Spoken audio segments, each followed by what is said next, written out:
Bonjour, je vous propose un travail sur le produit scalaire et plus précisément un énoncé d'exercice dont l'objectif va être de revoir les différentes façons de calculer un produit scalaire. Voilà cet énoncé d'exercice. Vous avez 6 situations différentes, question A jusqu'à question F, pour lesquelles on vous demande à chaque fois de calculer le produit scalaire AB scalaire AC. Et vous voyez bien dans cet exercice, c'est utiliser les données de la figure, mais tout en étant bien évidemment par la suite rigoureux. Alors, ce que je vous propose, c'est de mettre en pause cette vidéo et par vous-même chercher à calculer ces 6 produits scalaires et scalaires AC, puis et voir la correction que je vais vous proposer. Alors, ce qui me paraît très important lorsqu'on travaille sur une notion, notamment une notion telle que le produit scalaire, c'est d'aller faire une carte mentale, tout simplement parce qu'il n'y a pas qu'une seule façon de calculer un produit scalaire, mais il y a en gros, en classe de première, 4 façons de calculer un produit scalaire. Et donc, si on ne dispose que d'une façon, on peut être très rapidement en situation de blocage dans un exercice. Alors, cette carte mentale, je vous la propose. Et bien évidemment, ça sera à vous d'en faire une de votre côté pour bien correctement vous approprier ce cours sur le produit scalaire. Voilà un exemple de carte mentale dans laquelle, en plein milieu, on trouve le titre de la notion qu'on est en train de travailler et j'indiquais 4 façons de calculer un produit scalaire, donc 4 ramifications avec chacune un code couleur, ce qui permet d'avoir une bonne vision des différentes façons. Je les passe en revue rapidement et on va avoir l'occasion de les voir à l'œuvre dans les exercices. Vous avez une première méthode qui va consister ici dans la partie mauve à calculer un produit scalaire en utilisant les normes des vecteurs, c'est-à-dire les longueurs des vecteurs, et l'angle, le cosinus de l'angle formé par les deux vecteurs. Attention, nos vigilances, il faudra que les deux vecteurs soient ramenés à la même origine. En tout cas, l'angle que vous allez utiliser, c'est l'angle une fois les vecteurs ramenés à la même origine. Si jamais vous n'avez pas ça, ou il vous manque une des données, peut-être l'angle ou une des longueurs de vecteurs, eh bien vous avez tout à fait la possibilité de calculer autrement, donc c'est la partie ocre rouge ici, par l'intermédiaire des coordonnées des vecteurs dans un repère orthonormé, panneau vigilance là aussi. Donc il s'agit d'une petite formule qui nous dit dans ce cas-là, tu vas faire le produit des deux abscisses plus le produit des deux ordonnées. Mais il faut que le repère soit orthonormé. Si vous n'êtes pas dans cette situation-là, eh bien, partie orangée ici, un calcul du produit scalaire pourra se faire par la notion de projection orthogonale. Nos vigilances, là encore, attention, on ne peut projeter orthogonalement que le premier vecteur sur le deuxième, le deuxième sur le premier, qu'une autre projection orthogonale. Et si jamais je n'ai pas l'une de ces 3 méthodes-là, j'ai encore une autre méthode, la partie grisée, pour laquelle un produit scalaire pourra être calculé à l'aide de 3 longueurs. Donc si vous voyez plein de longueurs dans un exercice, vous pouvez penser à cette méthode-là, elle sera là, pas là, ça sera à vous de voir ensuite. Et en fait ici, dans cette partie grisée, on a 2 égalités disponibles, il faudra qu'on fasse un choix, ce choix il sera réfléchi, et ces 2 égalités proviennent des identités remarquables entre guillemets du produit scalaire, c'est-à-dire en fait du développement entre guillemets aussi du carré scalaire de U plus V et du carré scalaire de U moins V dans lesquels on a isolé U scalaire V. Nous allons avoir l'occasion de mettre ça en œuvre dans l'exercice. Ce que vous pouvez faire, c'est revenir à l'énoncé une fois cette carte mentale visualisée et puis jongler entre les deux diapositives, l'énoncé et puis cette carte mentale et lorsque vous êtes en situation de blocage, eh bien, allez essayer les différentes bulles qui sont ici en fonction des données de l'énoncé. Pour ma part, je vais passer à la correction, donc je vais aller sur le cas de la question petit a, voilà, dans laquelle on était face à un rectangle. Alors, j'avais rajouté un petit angle droit, donc je vais essayer de le faire ici, donc c'était indiqué dans l'énoncé. Voilà, vous avez un rectangle ABCD et la seule dimension qui vous est donnée, c'est la dimension DC qui est égale aussi à la dimension AB et qui est égale à 3. Alors, ce qui est important, c'est d'aller matérialiser les deux vecteurs. Alors, je vais le faire approximativement parce que mon outil n'est pas très simple. De toute façon, ça vous le faites sur un brouillon. Voilà, vous allez matérialiser vos deux vecteurs, là, main levée, et puis vous allez regarder la situation que vous avez. Là, ce qui saute aux yeux, c'est que l'angle formé par les deux vecteurs, je ne l'ai pas. Attention, dans un rectangle, l'angle formé par la diagonale AC ici et le côté AB, il n'a rien à voir avec 45 degrés. Il faudrait que l'énoncé me dise que c'est 45 degrés pour que je valide ça. Sinon là, je n'en sais rien. Je n'ai pas les coordonnées non plus, je n'ai pas de repères orthonormés. Contre là, ce que je peux aller me dire, c'est que j'ai des angles droits, donc tiens, peut-être la notion de projection orthogonale. Donc je vais effacer ce que je viens de faire ici. Et je vais me dire, bah tiens, je vais projeter orthogonalement le deuxième vecteur C sur le premier vecteur AB. Et à ce moment-là, donc si je prolonge ma droite AB, alors vous voyez, c'est très approximatif ici, eh bien, A pour projeter orthogonal A et C A pour projeter orthogonal B, puisque effectivement, là, j'ai bien un angle droit. Donc, c'est génial. Ça veut dire que mon vecteur AC, deuxième vecteur, je peux dans le produit scalaire et le remplacer, entre guillemets, par son projeté orthogonal qui est AB. C'est ce que j'ai fait dans le texte que vous voyez en dessous. Donc, j'ai bien indiqué ce que j'allais faire. Donc, je vais calculer ce produit scalaire par la méthode de la projection orthogonale. Et je vais projeter orthogonalement le vecteur AC sur le vecteur AB, ce que j'ai montré tout à l'heure sur la figure, un peu grossièrement certes. A pour projeter orthogonal A, bien évidemment, puisqu'il est sur les deux droites en même temps. C A pour projeter orthogonal B. Et ceci me permet de dire que, eh bien, le produit scalaire AB scalaire AC, je le remplace donc par, alors, vecteur sur lequel j'ai projeté, je n'y touche pas, le vecteur AB. Projeté orthogonal de AC sur AB, c'était le vecteur AB, donc je remplace AC par le vecteur AB. Et ce qui est génial ici, c'est que je me ramène à carré scalaire. Et le carré scalaire, si vous regardez les différentes vidéos que j'ai faites sur le cours lui-même du produit scalaire, vous allez voir que se ramener à un carré scalaire, eh bien c'est important, parce que un carré scalaire, c'est la distance, enfin la norme du vecteur au carré. Donc là, je passe des vecteurs nombres. Donc le carré scalaire de AB, c'est la longueur AB au carré. Donc AB dans 3, notre produit scalaire AB scalaire AC fait 3 au carré et donc 9. Voilà pour cette question, petit a. Vous avez loisir de mettre en pause cette partie-là et de venir regarder tout ce que j'ai pu noter. Pour ma part, j'efface tous les petits codages que j'ai mis qui n'interviennent pas sur une diapo suivante. Et je vais donc passer à la diapo suivante, question petit b. Voilà, donc question petit b. On était cette fois-ci en situation d'une droite graduée dans laquelle on voyait bien que ce vecteur i qui est ici fixait en fait l'unité sur la droite et le produit scalaire qu'on devait calculer. Donc si on matérialise les deux vecteurs, vecteur AB ici et puis vecteur AC ici, on était dans le cas de deux vecteurs collinéaires. Le problème des vecteurs collinéaires, c'est qu'il faut bien faire attention à leur sens. Si des vecteurs sont collinéaires de même sens, produit scalaire, c'est le produit des longueurs. S'ils sont collinéaires de sens contraire, le produit scalaire, c'est l'opposé du produit des longueurs.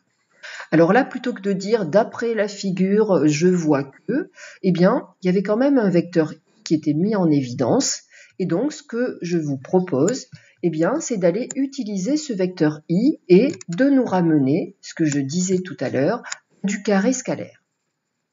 C'est d'ailleurs ce que j'ai bien écrit ici, que propriété importante, le carré scalaire d'un vecteur, c'est la norme de ce vecteur au carré. Donc, ce que j'ai choisi de faire, eh bien, j'ai choisi de remplacer le vecteur AB par moins 3i, parce que c'était bien le cas d'après la figure. Je rappelle qu'on était dans un exercice où on nous donnait des situations et on devait travailler sur ces situations. Donc, la figure faisait lieu d'énoncer. Le vecteur AC, je l'ai remplacé par 2 fois le vecteur I. Vous pouvez vérifier sur la figure que c'est bien le cas. Le moins 3 et le 2, donc on les a réunis parce que c'est une des propriétés de calcul du produit scalaire. Donc moins 3 fois 2, ça fait bien moins 6. Scalaire I, ça nous donne carré scalaire de I, donc ça c'est top. Carré scalaire de I, c'est la norme de I au carré. Or, I étant le vecteur qui fixait l'unité sur la droite, eh bien, la norme de I vaut 1. C'est pour ça qu'on se retrouve avec comme produit scalaire AB scalaire AC, moins 6 multiplié par 1, qui donne donc comme résultat moins 6. Et voilà ce produit scalaire calculé. Pour la question B, vous pouvez mettre en pause si vous en avez besoin. Je passe à question C. Cette fois-ci, je matérialise mes 2 vecteurs. Donc, le vecteur AB est ici, voilà, hop. Le vecteur AC est ici. Ça, c'est toujours important de matérialiser, même voilà, si on fait un peu grossièrement comme c'est le cas ici, pour avoir la bonne vision de ce qu'on peut utiliser. Et puis là, normalement, ça saute aux yeux. Je connais les 2 longueurs de vecteurs. Je connais l'angle formé par les 2 vecteurs. Donc là, je vais utiliser produit des normes fois le cosinus de l'angle formé par les 2 vecteurs, qui sont bien tous les deux à la même origine, puisque la vecteur AB, origine A, vecteur AC, origine A, donc c'est bien cet angle-là, en A, qui est appelé. Donc dans ce cas-là, eh bien, j'utilise ma formule B scalaire AC est égale à la longueur du vecteur B, qui est égale à la distance AB, fois la distance AC, fois le cosinus de l'angle BAC. La longueur AB valait 3, la longueur AC valait 2, l'angle valait 60 degrés. Alors si vous voulez travailler en radians, 60 degrés, c'est la même chose que pi sur 3 radians. Et on n'a même pas besoin de la calculatrice, parce que si on a fait de la trigonométrie, eh bien, cosinus de 60 degrés, cosinus de pi sur 3, c'est une des valeurs remarquables qu'on doit connaître et qui donne 1,5. D'où le résultat de ce produit scalaire, 6 multiplié par 1,5 donne 3. Voilà pour la question petit c. Là encore, mettez en pause si vous avez besoin. Question petit d. Donc là, toujours pareil, je matérialise mes 2 vecteurs pour y voir plus clair. Donc mon vecteur AB, voilà, il est là. Mon vecteur AC, il est là, donc approximativement, encore une fois. Les 2 longueurs, d'après le codage de la figure, longueur du vecteur AB, longueur du vecteur AC, je les ai toutes les deux, elles valent 3. Par contre, donc ces 2 vecteurs ont pour origine A, et là je me dis, l'angle en A, je ne le connais pas. Sauf que quand même, je suis dans un triangle qui est isocèle du sommet principal A, et alors ça, mon enseignant me l'a certainement dit, attention, le produit scalaire va nécessiter que tu connaisses les propriétés de base de géométrie que tu as vues au collège. Notamment, eh bien, dans un triangle isocèle de sommet principal A, on sait que les 2 angles à la base, donc l'angle en B et l'angle en C, sont égaux. Ça veut dire que l'angle en C ici vaut 75 degrés. D'autre part, comme la somme des angles d'un triangle vaut 180 degrés, eh bien, je peux en déduire ce fameux angle en A, donc calculer mon produit scalaire, comme dans la diapositive précédente, question petit c. C'est ce que j'ai mis en place dans ma rédaction ici. Voilà, nous sommes face à un triangle isocèle de sommet principal A. J'ai calculé donc l'angle en A par la propriété que j'ai, enfin les 2 propriétés que j'ai énoncées tout à l'heure. Cet angle vaut 30 degrés. 30 degrés, c'est la même chose que pi sur 6. Et donc, j'ai moyen de calculer mon produit scalaire par la formule norme de U fois norme de V fois cosinus de l'angle UV. Voilà, donc c'est la longueur AB fois la longueur AC fois le cosinus de l'angle BAC. 3 fois 3 fois cosinus de 30 degrés ou cosinus de pi sur 6. Et je rappelle, là encore, que vous n'avez pas besoin de la calculatrice pour aller obtenir cosinus de 30 degrés ou cosinus de pi sur 6. Il vous suffit de faire le cercle trigonométrique. Le cosinus de pi sur 6, c'est racine carrée de 3 sur 2. Et donc, notre produit scalaire B scalaire AC vaut en valeur exacte 9 racine carrée de 3 sur 2. En aucun cas, il n'a été demandé dans cet énoncé de donner une approximation du produit scalaire qu'on travaille en valeur exacte. Voilà pour petit d. Question petit e. Quelle était la situation? Donc là, ça saute pratiquement aux yeux. Alors, il aurait été bon, et je vais le rajouter, qu'il y ait des petits codages tels que, hop, ici un angle droit, ici indiquer que cette longueur-là est égale à cette longueur-là. En fait, on était dans un repère orthonormé, et donc dans ce cas-là, eh bien, on sait que le produit scalaire de deux vecteurs se calcule par la formule x' plus y'. Donc, ce qu'on pouvait faire, puisque je rappelle encore une fois qu'on était sur un travail qui était basé, l'énoncé, c'était la figure en fait qui était donnée, on allait lire les coordonnées des 3 points, donc coordonnées de A, coordonnées de B que vous pouvez vérifier sur la figure, coordonnées de C. On allait calculer les coordonnées des vecteurs AB et AC. Alors, je rappelle que les coordonnées du vecteur AB, la formule c'est pour l'abscisse xb moins xa, yb moins ya pour l'ordonnée. Donc en fait c'est deuxième point moins premier point. Même chose pour les coordonnées de AC, xc moins xa, yc moins ya. Et donc vous pouvez aller vérifier que les coordonnées sont bien celles indiquées sur cette diapositive. Et puis après, on indique la formule de calcul, x de AB fois x de AC plus y de AB fois y de AC. Voilà, on évite de faire des boulettes de calcul, hein, donc on fait bien attention à bien prendre les bonnes coordonnées. Moins 3 fois 1, le produit des abscisses, plus moins 2 fois moins 2, le produit des ordonnées. Et cela donne donc moins 3 plus 4. Et notre produit scalaire donne, voilà, donc une question qui n'était pas bien difficile et pour laquelle la technique de calcul sautait normalement aux yeux. Voilà, il me reste les petits codages à effacer. Voilà, donc c'est vrai qu'il aurait été bon que la figure l'indique. Et puis la dernière diapositive, voilà, où vous allez voir qu'en fait, je l'ai déclinée en 2 diapositives. Parce que donc ça fait appel à la bulle qui était en gris sur ma carte mentale. Et donc cette fois-ci, quand on regarde la figure et qu'on matérialise nos 2 vecteurs, donc AB et AC, eh bien on est dans un parallélogramme. Donc dans un parallélogramme, s'il n'est pas fait mention des angles, hop là, j'ai un petit peu dérapé sur le vecteur AC. Voilà, cet angle-là, on ne connaît pas, donc on a beau connaître la longueur de AB, la longueur de AC, cet angle n'est pas connu. Donc là, on enlève la partie norme de U fois norme de V fois cosinus de l'angle UV, on laisse tomber. La notion de repère orthonormé, là on se dit, hop, ça va être compliqué de travailler par ça pour créer un repère orthonormé là-dedans. On laisse tomber. La notion de projection orthogonale, je vais mettre en évidence quand même parce qu'il faut essayer avant de se dire non, c'est pas possible. Donc, si je projette orthogonalement le vecteur AC sur le vecteur AB, A va se projeter orthogonalement en A, et puis C, eh bien, je viens tracer une perpendiculaire à la droite AB, donc il faudrait que je prolonge ma droite AB ici. Le projeté orthogonal de C, je viendrai le trouver ici.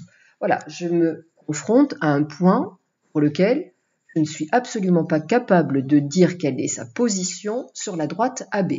Donc, je ne vais pas pouvoir travailler avec ça. Et si je me dis, bah, c'est pas grave, je vais projeter orthogonalement le premier vecteur sur le suivant. A se projette orthogonalement en A, et B, je vais venir tracer une perpendiculaire. Alors là, c'est pareil, je vais le faire très mal. Le projeté orthogonal de B sur AC serait ce point-là que je mets en évidence. Là, c'est pareil. Où se situe-t-il sur AC? Je n'en sais strictement rien.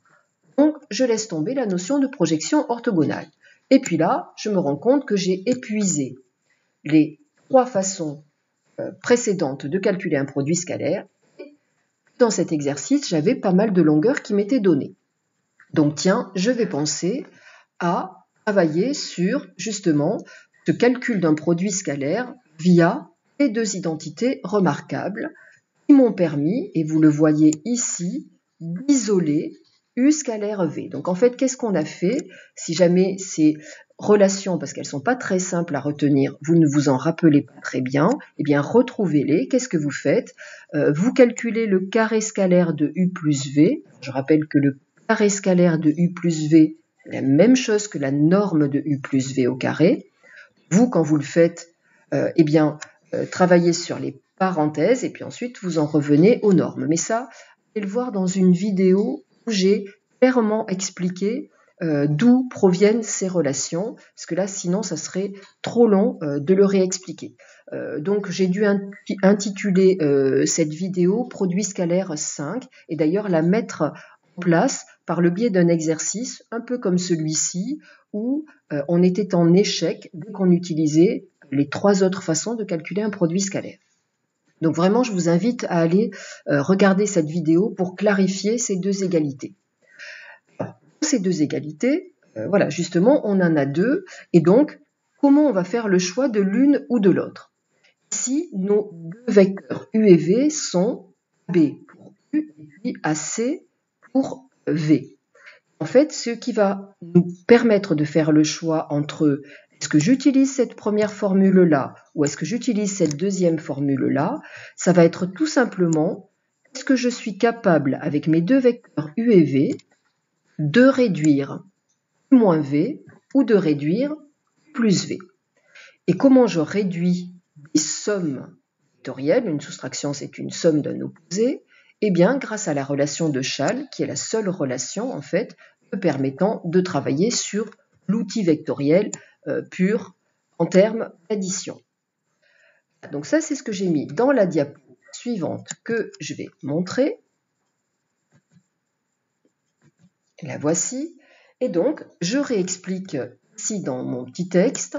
Voilà, pour savoir laquelle des 2 formules je vais utiliser, eh bien, je vais aller travailler sur plus V, U moins V. C'est ce que j'ai fait. Là, lorsque U est égal à AB et V est égal à AC, U plus V, voilà ce que ça donne. Là, blocage, je ne peux rien faire de ça parce que la relation de Schall ne rentre pas en ligne de compte ici. C'est pas grave, je vais essayer U moins V. U moins V, donc c'est AB moins AC. AB moins AC, tiens, dans la relation de Schall, j'ai pas de signe moins. Donc ce moins, je vais venir le remplacer par un plus en rappelant que moins le vecteur AC, c'est la même chose que plus le vecteur CA. Ça, c'est génial. En intervertissant mes 2 vecteurs de place, eh bien ça donne CA plus AB, et ça donne donc le vecteur CB. Ce qui veut dire que U plus V, donc ma norme de U plus V, eh bien, elle serait norme de AB plus AC. Et ça, je ne peux rien en faire, je rappelle. Attention, norme de U plus V n'est absolument pas égale à la norme de U plus la norme de V. On va faire cette grosse faute. Chose, la norme de U moins V n'est absolument pas égale à la norme de U moins la norme de V. Donc, il fallait bien, en fait, que je trouve un moyen de réduire cette somme U plus V, cette différence U moins V. Et donc là, je viens de comprendre que U moins V, je vais pouvoir faire quelque chose, je vais pouvoir le remplacer par le vecteur CB. Donc, si j'utilise cette égalité-là, bien ici, la norme de U, c'est donc la longueur AB, la norme de V, c'est la longueur AC, la norme de U moins V, comme le vecteur U moins V, c'est le vecteur CB, c'est juste prouvé au-dessus. La norme de U moins V, c'est la longueur CB. Et quand je regarde ma figure qui est ici, eh bien c'est top. La longueur AB, je la connais grâce au codage qui est ici. Voilà, elle vaut 4. La longueur AC, elle est clairement indiquée, elle vaut 6. Et la longueur CB, grâce au codage qui est ici, là, eh bien, longueur CB, c'est égal à 3. Et donc, j'ai moyen de travailler sur mon produit scalaire. Donc, il a fallu, en fait, que je fasse un choix sur la formule à aller utiliser. Voilà, j'efface tous mes gribouillis pour que vous y voyez plus clair. Donc, il ne nous reste plus qu'à regarder la réponse de ce fameux produit scalaire. Donc, en appliquant l'égalité qui est dessus et que je cite bien évidemment quand je fais un travail, le professeur qui va me lire n'est pas obligé d'inventer ou d'imaginer ce que j'ai pu faire. Donc, AB scalaire AC, grâce à cette formule indiquée au-dessus, cela vaut 1/2 de, entre parenthèses, AB carré plus AC carré moins CB carré. Et comme j'ai chacune des dimensions, on trouvait donc 33,5. Là, je vous laisse tout loisir de mettre sur pause cette vidéo, enfin cette diapositive, de revenir éventuellement à la diapositive précédente dans laquelle j'explique la façon dont on est arrivé à ça, et vous avez donc le résultat de ce produit scalaire. Voilà, donc nous sommes arrivés à la fin de la correction de cet exercice, et cet exercice est un exercice important parce qu'il a mis en place toutes les façons de calculer le produit scalaire de deux vecteurs. J'espère que cette vidéo vous aura aidé à clarifier cette notion de produit scalaire, à avoir un éventail de possibilités et notamment aussi à voir que une carte mentale en mathématiques, c'est quand même très aidant. Voilà, donc je vous souhaite une bonne journée et je vous dis à plus tard. Au revoir.